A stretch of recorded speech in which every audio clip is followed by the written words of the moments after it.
Good morning seventh class. बेटा अपने fourth chapter का सेकंड पार्ट कंटिन्यू था। आज हमारा ये सेकंड पार्ट कंप्लीट हो जाएगा।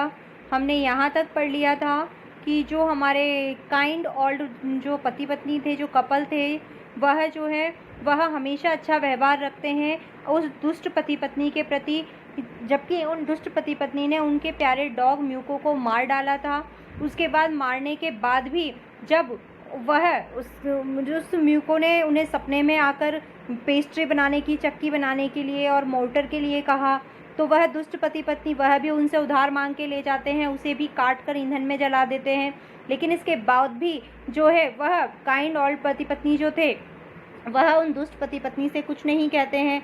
वह उनसे राख लेकर आते हैं, तब भी वह उनके साथ गाली गलौज करते हैं, और पर वो अच्छे थे इसीलिए उन्हें हर चीज़ का परिणाम बहुत अच्छा मिल रहा था। और जब वह राख को लाकर अपने गार्डन में छिड़कते हैं तो गार्डन हरा भरा हो जाता है। उसी समय की बात है कि वहाँ से एक जमींदार निकल रहे थे, तो जमींदार को खुश करने के लिए वह जो काइंड ओल्ड पर्सन थे वो चीड़ के मुरझाए हुए पेड़ पर चढ़ जाते हैं, और वहाँ से जैसे ही जमींदार का जुलूस जब पास में आता है तो वह एक चुटकी भर राख जो है वह उस पेड़ पर डाल देते हैं, जिसके कारण अचानक ही वह मुरझाया हुआ पेड़ जो है हरा भरा सा खिल जाता है। और उस बूढ़े व्यक्ति के कार्य की वजह से जमींदार बहुत ज़्यादा खुश होते हैं और आश्चर्यचकित हो जाते हैं। वह बड़े सम्मान से उस वृद्ध व्यक्ति को अपने पास बुलाते हैं और उन्हें जो है काफ़ी रंग बिरंगे कपड़े पहनने के, अच्छे सुंदर रेशम के जो हैं वो कपड़े पहनने के लिए दिए जाते हैं। उन्हें बहुत अच्छी अच्छी केक और खाने का सामान उन्हें दिया जाता है।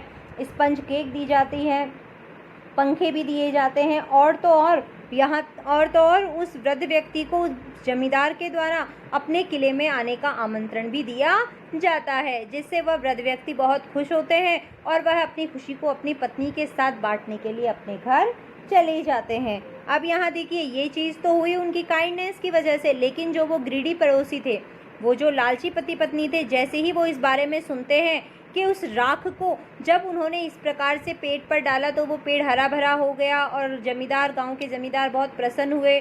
उन्होंने उन पति पत्नी को बहुत इनाम भी दिया और अपने किले में आमंत्रित भी किया है। तो उनके मन में एक बार फिर से लालच आ जाता है, और फिर देखिए वो क्या करते हैं, वो हम अब कंटिन्यू करेंगे। तो देखिए, but when the greedy neighbour heard of it, greedy यानी लालची, नेबर पड़ोसी, हियर्ड यानी सुनना, बट लेकिन जब लालची पड़ोसी को इसके बारे में जब लालची पड़ोसी ने इसके बारे में सुना, तो he took some of the magic ashes and went out on the highway, तो लालच उनके मन में आ गया और उन्होंने भी कुछ जादुई राख अपने पास ली और अपने साथ ली, और वो मुख्य मार्ग, हाईवे यानी कि मुख्य मार्ग की ओर चल पड़े। जो लालची पड़ोसी जो थे, जैसे उन्हें पता चला कि वो काइंड पर्सन तो जादुई राख को डालने से उसे इतना सारा इनाम मिला है, उसने जमींदार को उन्होंने खुश कर दिया है, तो इसी लालच के कारण वो ग्रीडी नेबर जो थे वह भी अपने साथ उस जादुई राख को लेकर हाईवे की तरफ, मुख्य मार्ग की ओर चल पड़े। There he waited until a Daimyo's Dren came along, and instead of kneeling down like the crowd, he climbed a withered cherry tree. और देखिए, और वह मुख्य मार्ग पर तब तक प्रतीक्षा करते रहे जब तक कि उन धनी जमींदार का जुलूस वहाँ पर नहीं आया। Until यानी जब तक, वेटेड यानी प्रतीक्षा, नीलिंग यानी घुटनों के बल झुक जाना, इंस्टीड यानी के बजाय, और विदर्ड आपको बताया ही दिया है, मुरझाए हुए, चेरी ट्री यानी कि चीड़ का पेड़। तो देखिए, अब वह भी मुख्य मार्ग पर चले जाते हैं और तब तक वहाँ पर इंतज़ार करते हैं जब तक कि धनी जमींदार का जुलूस वहाँ पर नहीं आया।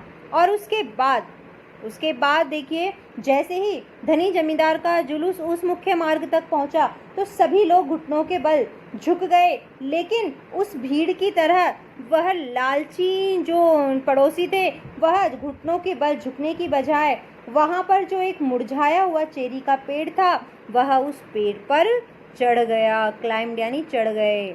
वह लालची व्यक्ति जो थे वह उस मुरझाए हुए चेरी के पेड़ पर चढ़ गए। उन्होंने जस्ट वही किया जो कि उस काइंड पर्सन ने किया था।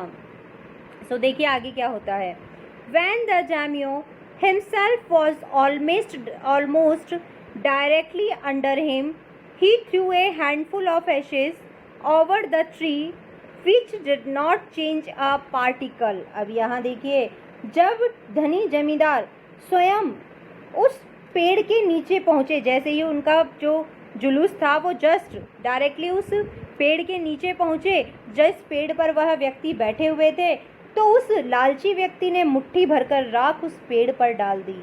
मुट्ठी भरकर राख जो थी, देखिए बहुत सारी हैंडफुल ऑफ एशेस की मुट्ठी भरकर राख जो थी उसने उस पेड़ पर छिड़क दी, जिससे पेड़ में तो कोई परिवर्तन नहीं हुआ, पार्टिकल यानी बिल्कुल भी अंश भर भी, जिसके कारण जो है पार्टिकल यानी छोटा सा अंश भी, कि बिल्कुल भी परिवर्तन उस पेड़ में तो बिल्कुल भी परिवर्तन नहीं हुआ, यानी कि पेड़ तो बिल्कुल भी हरा भरा नहीं हुआ था उस राख को डालने से।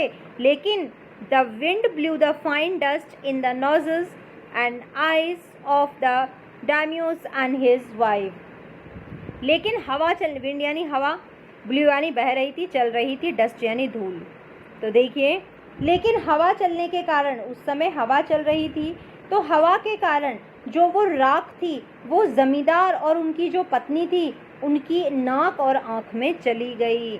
यहाँ उस पेड़ में तो कोई परिवर्तन नहीं हुआ, काइंड पर्सन ने तो जब चीर के पेड़ पर एक चुटकी भर के जब राख डाली थी तो वो पेड़ हरा भरा हो गया था, लेकिन यहाँ लालची व्यक्ति ने मुट्ठी भर राख भी जब उस पेड़ पर डाल दी तो उस पेड़ में कोई परिवर्तन तो नहीं हुआ, लेकिन हवा के कारण वह राख उड़ते हुए नीचे जमींदार और उनकी पत्नी की आँख और नाक में वो राख पूरी तरह से चली गई। सच स्नीजिंग एंड चॉकिंग। अब ये देखिए, स्नीजिंग का मतलब होता है छींकना और चॉकिंग का मतलब होता है दम घुटना। स्नीजिंग यानी छींकना, चॉकिंग मतलब दम घुटना।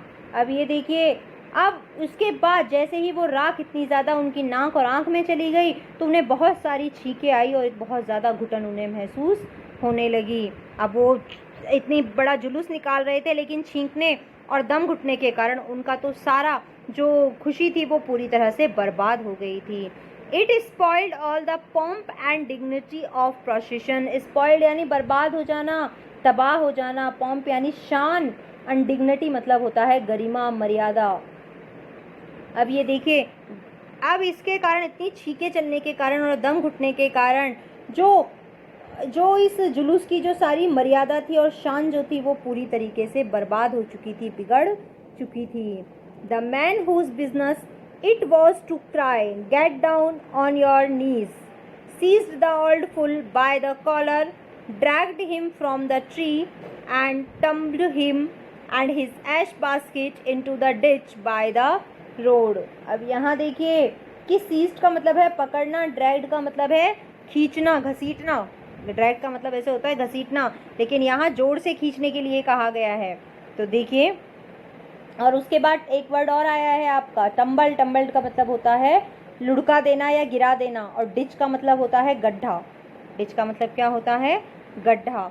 तो यहाँ देखिए, जब उन जमींदार की सारी जुलूस की सारी शान मर्यादा सब बिगड़ गई, तब उन्हें बहुत ज़्यादा गुस्सा आने लगता है। तो देखिए, अब वह आदमी जो कि हमेशा ये कहा करता था जुलूस निकलने से पहले कि आप लोग झुक जाओ, जमींदार का जुलूस निकल रहा है, घुटनों के बल झुक जाओ, जो ये कहा करते थे, उस व्यक्ति को बहुत गुस्सा आता है और वह उस मूर्ख बूढ़े व्यक्ति को कॉलर पकड़कर पेड़ से नीचे खींच लेते हैं। उस लालची बूढ़े व्यक्ति को कॉलर पकड़कर पेड़ से नीचे खींच लेते हैं और उन्हें और उनकी राख की टोकरी को सड़क के किनारे खाई में लुढ़का देते हैं।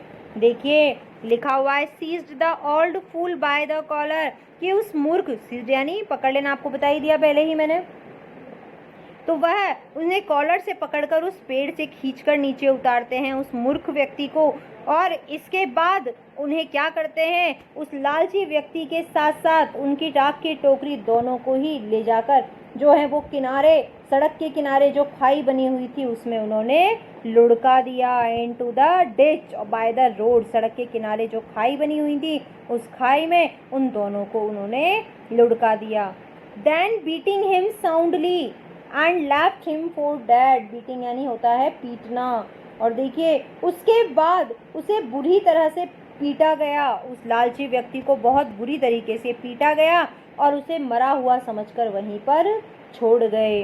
और जब वह मरी जैसे हालत में वो लालची व्यक्ति आ गए तो उन्हें मरा हुआ समझकर वह जुलूस के लोग और जमींदार सभी वहां से उसे मरा हुआ समझकर चले गए।